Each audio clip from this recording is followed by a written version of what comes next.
Hello everyone, my name is Allegra Integra. Welcome to my channel. Today I am going to be doing something that I've seen a couple of other booktubers do, mostly because, the last, probably several months really, but especially the last couple weeks, I have been overwhelmed with everything. Work has been really stressful, the state of the world, I'm like a lot of people, I probably watch too much news, consume a little too much like Twitter feeds, and I'm working on that. And not like superficially, I guess I'm also feeling overwhelmed with reading. And what I mean by that is, in addition to some of the books that I've purchased and talked about in past hauls, or the video I have that is my pile of shame, I also currently have 14 books on hold at the library. And while I'm a fast reader, my library books can only be out for about 2 weeks, and I've found that the ones that I do check out, when I can renew them, I'm renewing them all the way up to the end because I'm just so overwhelmed. And sometimes I actually can't choose what I want to read next. And again, in the month of August, and I'll talk about that more in my wrap up, I keep choosing like really stressful books. Maybe that's a type of escapism, but I thought to kind of help with my choice paralysis, to kind of get me out of, not a reading slump, but get me out of this stuckedness and feeling overwhelmed by all of this choice, that I would read the first chapter of some books that I own and some books that I currently have out from the library, to determine and like kind of make a TBR list, a loose TBR list for September. Some of these books, specifically the library books, even if it's not the one I choose to read next, probably will still be read in September unless I'm able to renew them all the way through the middle of October. But if someone wants that book after I ask for it, who knows, I might have to bring it back. But I just thought this might be a little interesting experiment to see if the first chapter is something that can predict my enjoyment of the book and get to some of my backlog that I haven't really talked about. Most of the books that I'm going to talk about that I own are Book of the Month books that I've gotten in the last year but haven't read. When I first got Book of the Month, I was just tearing through those books, but I also didn't have 15 books on hold at the library. So those have really fallen by the wayside. And for the most part, I've really enjoyed my Book of the Month books. So I thought this would be a good way to start that. Even though I've been reading books that I would say like stress me out, a lot of these are still serious topics. That's just the kind of books I like to read. And these books that I choose in this video will not be everything I plan on reading in September. I do plan on reading Lord of the Rings still starting next month, as well as there's a couple other books that I already had on the back burner and that I want to get to sooner rather than later. But without further ado, I'm going to start with the first book that I'm going to read the first chapter. To take a departure from all the serious and heavy books that I've been reading the last couple months, the first book that I am going to read the first chapter to is One Last Stop by Casey McQuiston. I got this as an add-on, I believe, from Book of the Month a few months ago. It's a romance, there's time travel involved, it's queer, and that kind of sounds right up my alley right now. I don't know why I don't pick it up, so now I'm going to.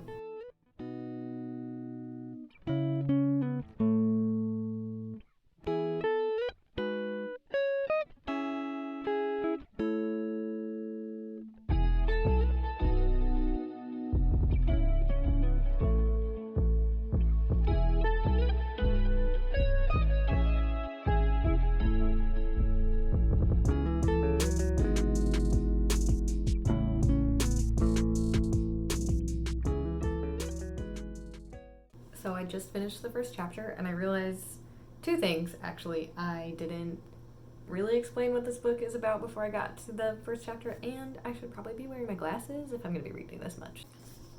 You can tell I don't have a real ring light when I have these on, but that is better. I should wear my glasses all the time, but I don't. So there's a lot of this going on right now. Anyway, this book is a romance. I believe that the other book that this author wrote, they wrote Red, White, and Royal Blue. I wasn't that interested in it because I just didn't find the politics part of it compelling, which is funny because politics is one of my favorite things in like overarching sci-fi or overarching fantasy series, but when it comes to contemporary books, that's not something I'm looking for. This, however, is so far, especially, reading to be more like a quirky romance with the sci-fi twist, and the twist being that the main character, August, meets someone on the subway in New York, and it turns out that that person, that woman, can't leave the subway. That is not a spoiler. That is the synopsis of the book. I got through one chapter, and it is quirky and fun. The characters are already grabbing at me. It might be a little too quirky, but I hear that's this writer's style, and there's been a couple things that aren't in the synopsis that are hinted at in the first chapter that's also grabbing my interest. And maybe I need something quirky and fun because it's been a rough couple weeks, y'all. But yeah, so far we meet August, and she moves into her new apartment in New York, and she clearly is someone who's not good at making up her mind because she's going to class for her like third or fourth major, and has been in college for 4.5 years and has jumped different universities in different states, and she's kind of getting settled in, and she's getting ready to go to her first day of class for that semester, spills coffee all over herself, and meets this mysterious stranger on the train. And yeah, I like the writing style. It's pretty straightforward, and the characters seem interesting. I can see how it might get annoying with the quirkiness, but if it's done artfully, I think I would really enjoy this. And it'd be a nice reprieve from real life. That is going to be on the stacks pretty high up, I think. The next book that I have on my list right now is Whisper Down the Lane, and this is by Clay McLeod Chapman, I believe is the author. And this is a Satanic Panic era book, so back to the heavy themes and not necessarily something lighthearted, but it did come available, and I've wanted to read it since I heard about it. Real quick synopsis here on the back is, the Satanic Panic era began with a little white lie. All Sean had to do was tell Mom exactly what she wanted/needed to hear. A game, he thought. That's all this is, just a game. And the name of this game was to say the right thing. Figure out the secret message that protected Mom, the meaning hidden within the words that would defend them both. The truth. I love occult books. I like reading about the Satanic Panic. One of my favorite podcasts is You're Wrong About, and one of the co-hosts is actually writing a book about the Satanic Panic, and I really enjoyed Dark Places by Gillian Flynn. It wasn't my favorite of hers, but I did like that book, and it touches on the Satanic Panic era as well. So hopefully this will actually be as good as it sounds. It's going to have some 80s Stranger Things vibes in it as well. But I've been reading a lot of horror and a lot of dark stuff, so it really is going to have to grab me to make me want to read it, or at least have it on the top of my list for the next couple weeks here.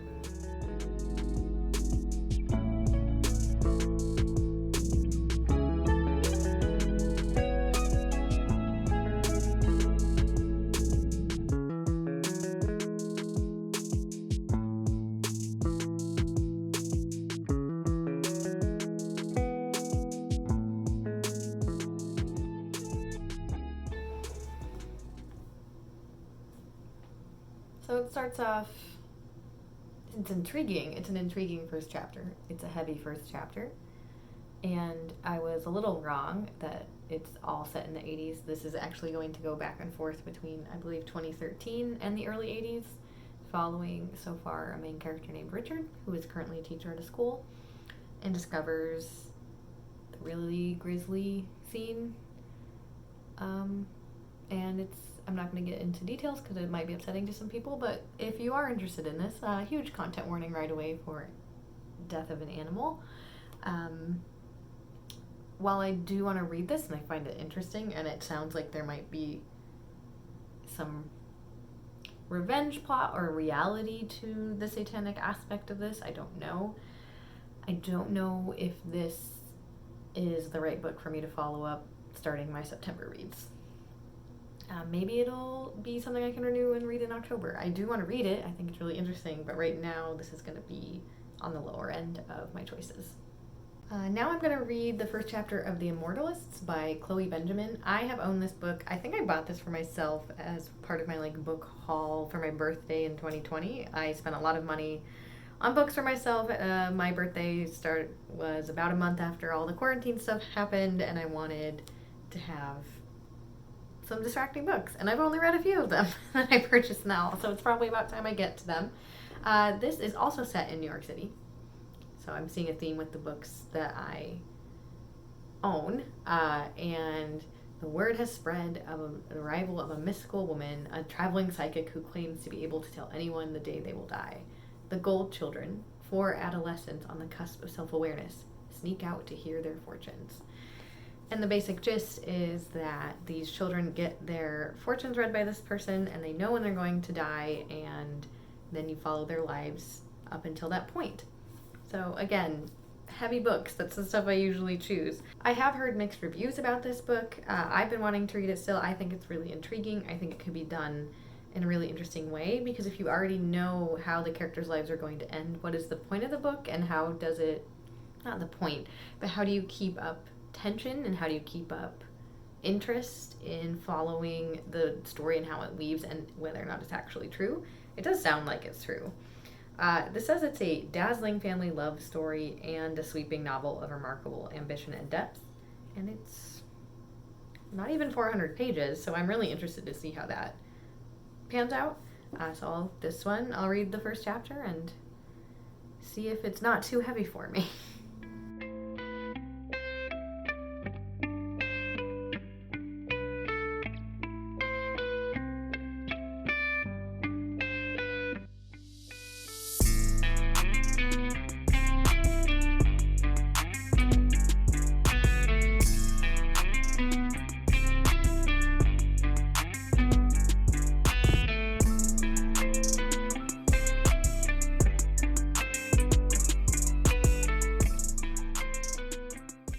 This was also intense, but in a different way than Whisper Down the Lane. This is clearly not a horror novel. I don't love the way that the perspectives shifted in the prologue, which is the first chapter, the first 18 or so pages.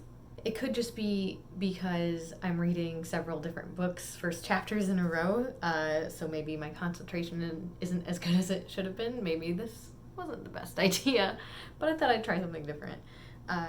I was able to follow the story, but I did have to flip back a few times to make sure that I knew who was talking or what was being referred to. And I was a little bit wrong in the synopsis. They aren't told how they're dying, they're only told when they're going to die. And it does appear that this is going to be real. So I wonder if this is also going to be about fate, about family relationships, and what does it mean if you know that you have limited time. The not main character, because the next section of the book follows Simon specifically, but Varya, so it's kind of the main point of view from the prologue, has been given a date that is not upsetting, but the other children, at least so far, have not disclosed the date that they were given, but the 2 of them are quite upset. And they're a lot younger, I guess, than I thought they would be. I know it says the Gold Children, but the synopsis is for adolescents, and the oldest one is 13. So the back of books lie, and that is why maybe I should do this practice of reading the first chapter more than just reading the synopses. So maybe I should change my habits from reading the synopsis of a book to reading the first chapter, because synopsis either lie or they spoil major plot points for you, and the first chapter isn't going to do that. It's just going to give you a feel for the book. I did enjoy this. I do think it'd be really interesting. I think I'm still a little more intrigued by One Last Stop right now, but this is definitely going to be staying on my TBR stack. I just don't know if it's beating out One Last Stop yet. Next up, I'm going to be reading Rabbits by Terry Miller. Reading the first chapter, not the whole book. This is a thriller, I believe, and it just came out in July, and it has to do with podcasts. I'll just read the synopsis, the inside synopsis, even though I just talked about how I probably shouldn't trust those. I am noticing a theme with my library books, at least. These are all kind of dark, thrillery horror novels, while there's a bit more of a mix with the books that I picked. The books that I picked that I own, I just kind of picked at a whim. They're books that I've owned and have wanted to read and just keep passing over, in part because I have a lot of library books. There's no rhyme or reason to this. I'm not a particularly organized person. Anyway, Rabbits is a deadly underground game, might be altering reality itself in this all-new adventure set in the world of the hit Rabbits podcast. It's an average workday, you've been wrapped up in a task, and you check the clock when you come up for air. 4:44 p.m. You check your email, and 44 unread messages have built up. With a shock, you realize the date is April 4th. 4-4. And when you get in your car to drive home, your odometer reads 44,444. Coincidence? Or have you just seen the edge of a rabbit hole? So, Rabbits is like an alternate reality game, like an ARG, that's also based around a podcast. But the game itself, according to the book, started in 1959. I think we're following a character named Kay, who has been obsessive about this game for many, many years.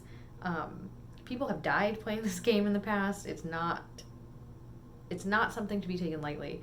And Kay is approached by a billionaire who is supposedly the winner of the 6th iteration of the game and says that something has gone wrong and that Kay is needed to fix it before the 11th iteration of the game starts. And then that person goes missing. This is a thrillery novel. The first chapter is really short. I think I mostly picked this up because I really loved Bunny, even though these have nothing plot-wise the same. But I was like, oh, if I really like Bunny on the cover and Bunny, maybe I'll like Rabbits with the rabbit on the cover. I don't always make sense, y'all. But that's why I'm going to read the first chapter to determine if I actually want to read it.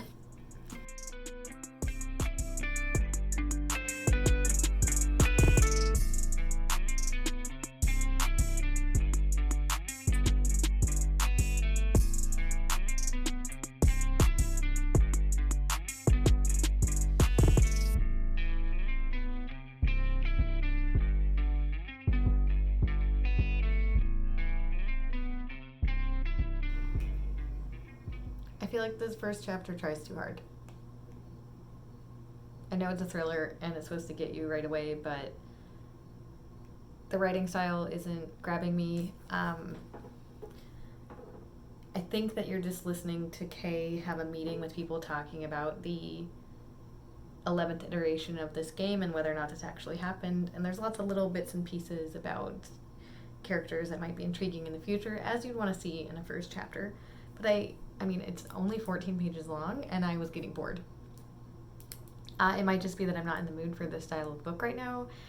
It's a contemporary that almost comes across as mean, and it's very possible that the main character is just supposed to be unlikable, and that's fine, but I don't know if this is the type of work I'm looking for. I was more interested in Whisper Down the Lane, despite that having like that brutal beginning, whereas this just felt like a little hokey.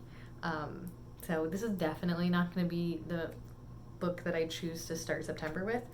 I don't know if I'm even going to continue with it. I might give it a couple more chapters once I get around to it, but if I don't get around to it and I have to return it, I probably won't be too sad about that either, which is a bummer.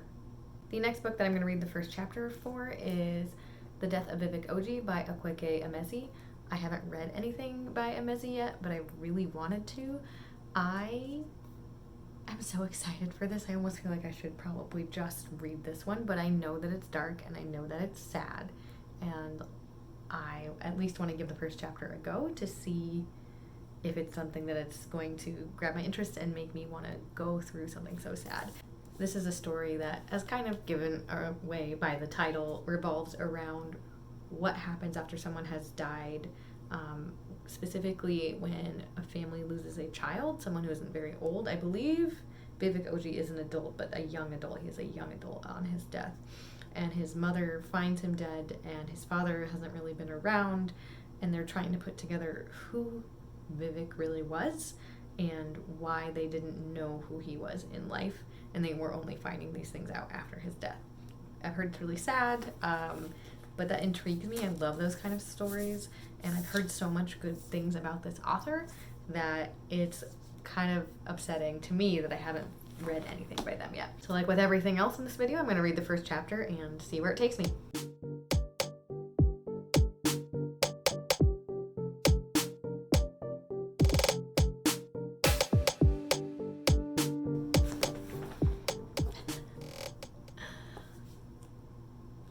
This is the first chapter. It's one sentence. But that first sentence is, They burned down the market on the day Vivek Oji died. What? What? Okay. I want to know. So what? Okay. Even though you're probably going to be super sad, I think that you might have just gotten pushed up to the top.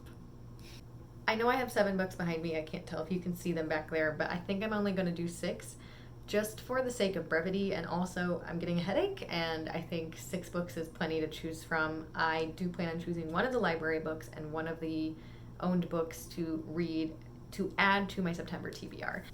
And the final book that I have from the library for this video, for this experiment, is The Book of Accidents by Chuck Wendig. I haven't read anything by Chuck Wendig before, and I don't know why. I have had a lot of his stuff on my TBR, I mean, for years. I know like Blackbird's on there, a couple others I think too, but I've been hearing a lot of buzz about this book. It is a horror novel because I am not kind to myself, and it is a big chunky boy. But I mean, September is the start of spooky season. I have been reading a lot of dark books lately, but I do love me a good dark book, and the whole point of this was to help me overcome that like choice paralysis. If this ends up grabbing my interest, then obviously this is the one I would choose to read from the library. I keep hearing really good things about it, even from people who didn't like his other works. So I have some high hopes for this. Maybe I shouldn't, because that always ends up disappointing me, but it might be a good spooky read. Let's see. Might be helpful for me to tell you the synopsis or the general gist of what the spooky book is about, and it does look like it is kind of a haunted house book. Long ago, Nathan lived in a house in the country with his abusive father and has never told his family what happened there. Long ago, Maddie was a little girl making dolls in her bedroom when she saw something she shouldn't have, and is trying to remember that lost trauma by making haunting sculptures. Long ago, something sinister, something hungry, walked in the tunnels in the mountains and the coal mines of rural Pennsylvania. Now, Nate and Maddie Graves are married, and they have moved back to their hometown with their son, Oliver. And now what happened long ago is happening again, and it is happening to Oliver. He meets a strange boy who becomes his best friend, a boy with secrets of his own and a taste for dark magic. Ooh, okay. Maybe I should just read synopses more often. I think I just picked this up because some people said they liked it. But let's go for that first chapter, see what happens.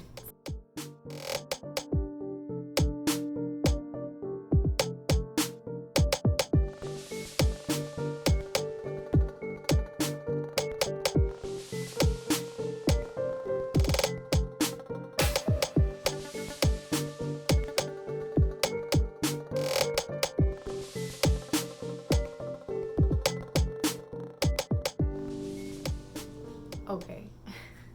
It was another short first chapter. It was actually a prologue, and there are 2 prologues at least. I didn't flip through too much because I don't want to spoil anything more than the synopsis already has for me. Yeah, that first chapter ended in a way I wasn't expecting from how it starts. We're following the execution, actually, of a serial killer and what he's thinking about. He's obsessed with numbers, and it did not go in a direction I thought, and that's the first chapter, so that's a really good sign. Because of the first chapters, I have decided that my first read in September, I just read the first chapter of 6 books, 3 that I got from the library and 3 that I own, and I have decided that the first book I am going to read in September is The Death of Vivek Oji. A 1-sentence first chapter like that, how can I not continue with this book? It's also quite short. I think it'll be a pretty quick read, so even if it's sad, it's not something that will take up so much of my month or so much of my time that I can't recover from it with something else. And the library book, probably not surprising that I'm going to choose, is The Book of Accidents by Chuck Wendig. It's interesting to me that this is my first Chuck Wendig book because I have known about him for a long time, but yeah, that first chapter is one of those things. Both of these authors, I'm sad I haven't read them before now. But what better time than the present, or rather than this coming September. If I do need a reprieve, that is lighthearted from these books and the other books I've already decided to read in September, which I'll talk about in another video. I am going to choose to read One Last Stop by Casey McQuiston, but ultimately these are the two books that I've decided I'm going to read, thanks to reading the first chapter of several books I have on hand.